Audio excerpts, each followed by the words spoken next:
तारीख 20 मई रात के करीब 12 से 1 बज रहा था। इस बीच अचानक अबूझ माड़ के जंगल में एक बड़ी मूवमेंट की सूचना जवानों को मिलती है। इस दौरान सूचना मिली कि कई बड़े कुख्यात माओवादी इस जंगल में घूम रहे हैं, किसी बड़ी वारदात को अंजाम दे सकते हैं। और जब करेगुट्टा पहाड़ पर अभियान शुरू किया गया था तो वहां से भागकर तमाम अबूझ माड़ के जंगल में बैठे हुए हैं। इसके बाद तारीख बदली, 21 मई हुई। सुबह के करीब 4 बज रहे थे। अचानक सुरक्षा बल के कैंप में तमाम टीम तैयार हो जाती है और फिर अपने अभियान की ओर आगे बढ़ती है।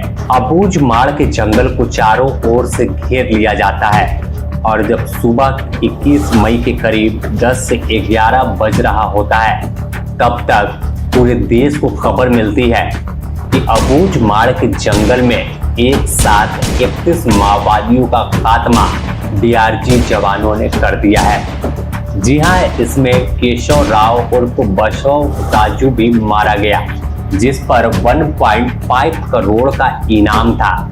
यानी 4 राज्यों की पुलिस इसे खोज रही थी: तेलंगाना, आंध्र प्रदेश, महाराष्ट्र, छत्तीसगढ़ और झारखंड। यह तमाम राज्यों का मोस्ट वांटेड माओवादी था और माओवादियों का टॉप लीडर भी था।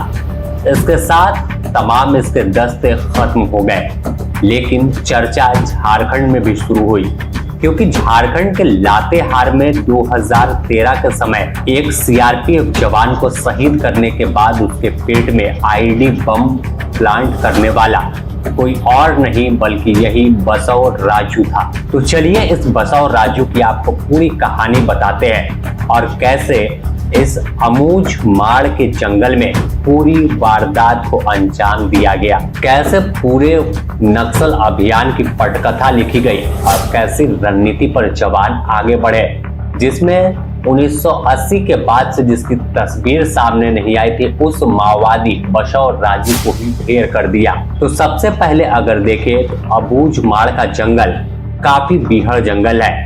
इस जंगल को बाघों के लिए भी सेफ जोन माना जाता है और दूसरी ओर माओवादियों का सबसे बड़ा मुख्यालय इसे कहा जाता है। 2009 का समय था जब छत्तीसगढ़ शासन इस पूरे इलाके के जंगल में आम लोगों को जाने से रोक दिया था, उन्हें प्रतिबंध लगाया था। पहला वजह क्योंकि इस जंगल में कई जंगली जानवर थे और दूसरा वजह माओवादियों का खौफ। यह वो वक्त था जब माओवादियों की तूती पूरे छत्तीसगढ़ में बोलती थी, लेकिन समय बदलता चला गया। और अगर अबूझ माड़ के जंगल की बात कर ले तो यह इलाका नारायणपुर जिला के अंतर्गत आता है और बस्तर डिवीजन का क्षेत्र है, लेकिन इस जिले की सीमा महाराष्ट्र और आंध्र प्रदेश से लगती है।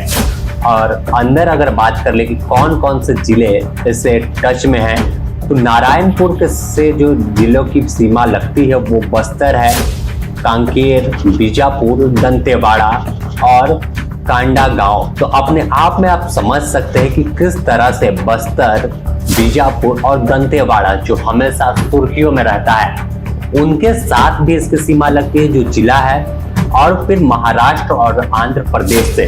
तो यह इलाका अपने आप में जंगल काफी बड़ा है और इस जंगल का यही फायदा था कि माओवादी इसे मुख्यालय मान रहे थे। लेकिन एक ऐसी तारीख आई, काली रात आई, जब डीआरजी जवान यानी डिस्ट्रिक्ट रिजर्व गार्ड कहर बनकर माओवादियों पर टूट पड़े और इस अभियान में 1.5 करोड़ के इनामी नक्सली के साथ 31 नक्सलियों को ढेर कर दिया।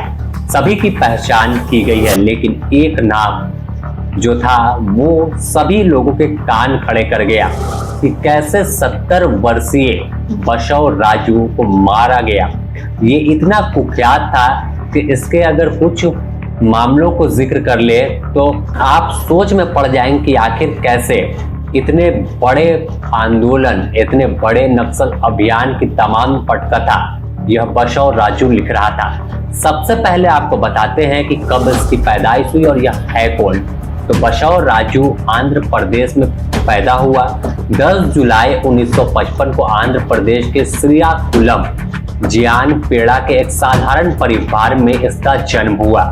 और वारंगल के क्षेत्रीय इंजीनियरिंग कॉलेज से बीटेक की डिग्री ली। प्रशिक्षित इंजीनियरिंग खेल कूद में भी काफी अच्छा था और वॉलीबॉल में राष्ट्रीय स्तर तक आंध्र प्रदेश का प्रतिनिधित्व कर चुका है। इसके पिता भी स्कूली शिक्षक थे, लेकिन वह 1990 की बात थी जब यह माओवादियों के मूवमेंट से, माओवादियों की तमाम विचारधारा से प्रभावित होकर इसने माओवाद का रास्ता चुन लिया और गन्ना, कृष्णा, नरसिम्हा, प्रकाश सहित कई उपनाम के तहत काम करने लगा। ऐसा माना जाता है कि बसवा राजू 1985 में भूमिगत हो गया था। इसके बाद से इसकी कोई तस्वीर भी नहीं आई। बसवा राजू 1980 में CPI-ML पीपुल्स वार्स के गठन में भी बड़ी भूमिका निभाई थी और 1992 में इसका कद बढ़ा और केंद्रीय समिति का सदस्य बन गया। रैंक ऊपर उठता गया, लेकिन जब 2004 में पार्टी का विलय हुआ तो CPI माओवादी का गठन कर दिया गया और इसे सैन्य आयोग का सचिव जो है वो नियुक्त कर दिया गया। साथ ही सशस्त्र संचालन और रणनीति देखभाल का जिम्मा इसे दिया गया। इसका कई नाम था और इसकी तस्वीर उस वक्त के बाद अब तक नहीं आई थी। 70 साल का करीब यह जो राजू था, बसवा राजू वो था, लेकिन आपको इसकी तस्वीर हर जगह 20 से 25 साल के उम्र वाली ही देखने को मिलेगी, क्योंकि काफी कुख्यात था और इसकी जो सुरक्षा घेरा होता है वो भी काफी बड़ा था। 2018 में यह महासचिव बन गया। इसके बाद इसका जो कद था बढ़ता चला गया और अभी फिलहाल PCB यानी पोलित ब्यूरो मेंबर यह था और पार्टी में यह इसकी भूमिका काफी बड़ी थी। तमाम निर्णय यह लेता था। बताया जाता है कि केंद्रीय समिति के हिस्सा के साथ साथ प्रकाशन आवामी जंग के संपादकीय बोर्ड का भी यह हिस्सा रह चुका है। अब इसके कुछ बड़े वारदातों को जिक्र कर ले तो बसवा राजू आंध्र प्रदेश के तत्कालीन CM पर 1 अक्टूबर 2003 को अलीपिरी में बम से हमले की योजनाकार था। नायडू की हत्या की कोशिश इसने की थी। इसके अलावा 2010 में इतिहास के सबसे घातक माओवादी हमले को अंजाम दिया था, जिसमें दंतेवाड़ा में 74 CRPF जवानों को मौत की नींद सुला दिया था। इसमें 2 छत्तीसगढ़ पुलिस के भी जो पुलिसकर्मी थे वो मारे गए थे।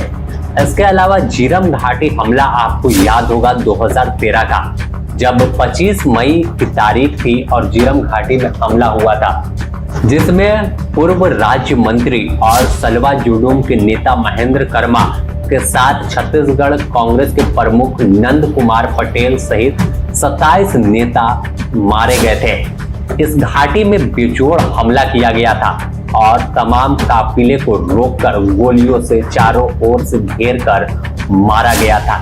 कहा जाता है कि झारखंड के लातेहार में भी जब CRPF जवान मुठभेड़ में शहीद हुए थे तो उनके पेट में IED बम यानी फोटो सेंसिटिव IED लगाने का काम भी इसका ही था और इसकी मंशा थी कि जब बचाव दल यानी इन्फोर्समेंट टीम जब पीछे से पहुंचे और डॉक्टर पहुंचे तो वह भी इस ब्लास्ट के हिस्से में आ जाए। इसके अलावा 2018 के आलकुत देशम विधायक हत्या, बसवा राजू 23 सितंबर 2018 को आरकुत तेलुगु देशम पार्टी के विधायक किदारी सर्वेश्वरी राय और पूर्व विधायक शिवरी सोमा की हत्याकांड का भी मास्टरमाइंड माना जाता है।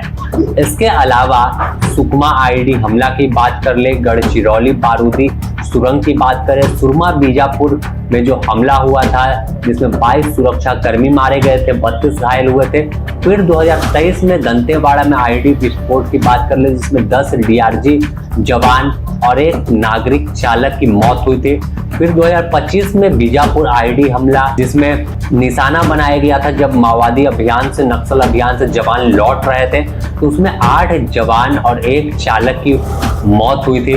इसके अलावा बसवा राजू पर कई बड़ी वारदातों का जिक्र है। तो ऐसी कहानी इस माओवादी की थी कि किस तरह से एक पढ़ा लिखा बीटेक किया हुआ बसवा राजू का लिंक 4 राज्यों से जुड़ा हुआ था, झारखंड हो, आंध्र प्रदेश हो, महाराष्ट्र हो या छत्तीसगढ़ का हो, और यह ऐसी पटकथा, ऐसी ट्रेनिंग लिए हुए था, इसे मारना बेहद मुश्किल था।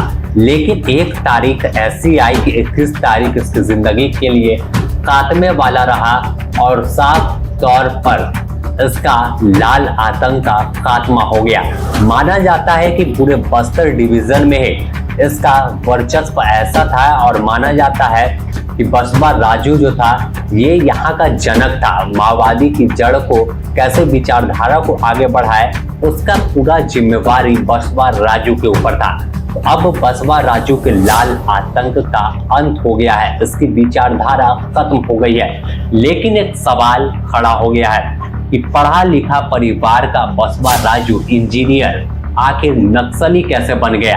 क्या जो बात सामने आती है कि विकास उन तक नहीं पहुंचता या उन्हें रोजगार नहीं मिलती, जो वादे होते हैं वह वादे पूरे नहीं होते, आखिरकार राह से भटक कर नक्सली विचारधारा से प्रभावित कैसे लोग हो जाते हैं। द न्यूज पोस्ट आपको इससे जुड़ी और भी अपडेट देगा। आप बने रहें द न्यूज पोस्ट के साथ। अगर आपने हमारे यूट्यूब चैनल को सब्सक्राइब नहीं किया है तो सब्सक्राइब जरूर कर ले, इससे आपको तमाम ताजा तरीन खबरें मिलती रहेगी। हम प्ले स्टोर और ऐप स्टोर पर भी मौजूद है और हर पल अपडेट रहने के लिए thenewspost.in लॉगिन करें।